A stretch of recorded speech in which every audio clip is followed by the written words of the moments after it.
Another week, another massive patch for Crimson Desert. This time we're covering patch 1.01, so let's dive into the biggest changes. As always, thanks to the Crimson Desert website that lists out the full patch notes. If you want all the details, the link will be in the description.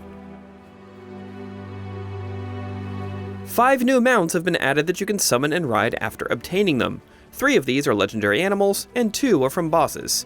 We won't list what all of them are here, as Pearlabyss hides them in a dropdown on their website for people who don't want to be spoiled. As for how they work, despite being rather exotic, you can ride them through town as citizens don't fear tamed animals. And if you've already caught one of the mountable legendary animals, they'll be automatically added to your extra rewards list. Rather than needing various upgrade materials, weapons and armor can now be refined all the way up to level 4 by simply using this new currency, Refinement Tokens. These are found by completing certain main quests and faction quests. No more wasting all your iron ore on early game upgrades. Thankfully, if you've already progressed through the main quests, you'll receive any missed Refinement Tokens retroactively. Added in an earlier patch with beta functionality, the photo mode has now had some features added.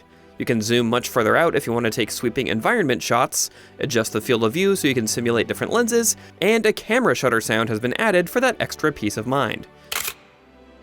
Here's a big one, and I probably need to update my how to steal video now, but committing criminal acts such as stealing no longer causes area contribution loss unless an NPC actually observes it.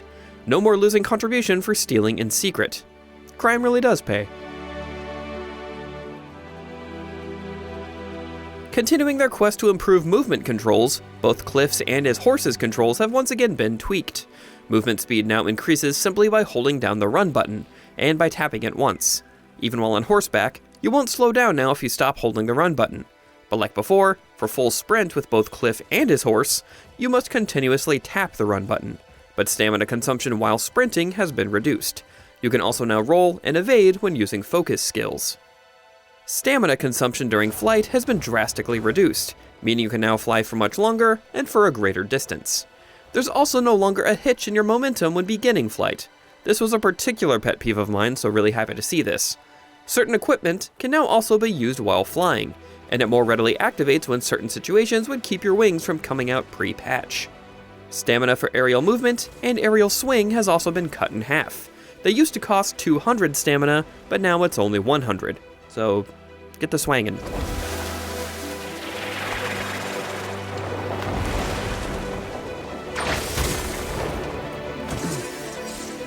Aerial Stab has been a popular movement exploit in the recent days as it's allowed for some, let's say, unintended movement tech. Thankfully, Pearlabyss didn't patch this completely out, but just tweak it a bit.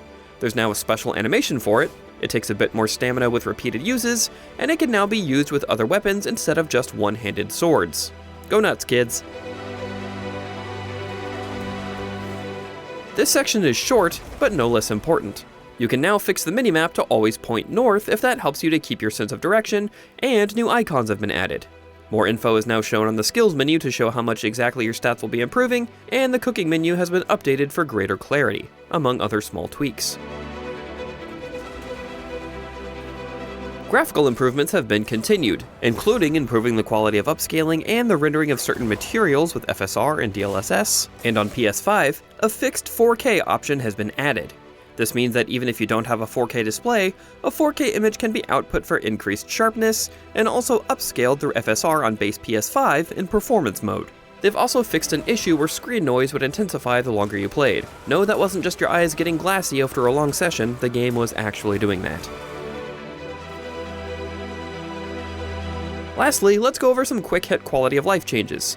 There's been a Make Now function added to the cooking and crafting menu that lets you skip the step of adding ingredients to speed up the process, a Store All Selected Items button added to your private storage, the private storage itself has been moved to Cliff's tent rather than behind these NPCs, it's always annoying to get to, knowledge acquisition for shop items has been sped up, an interact prompt has been added to use keys on locked doors rather than just automatically using them, you can double click with a mouse to use items, and loading times for fast travel have been improved.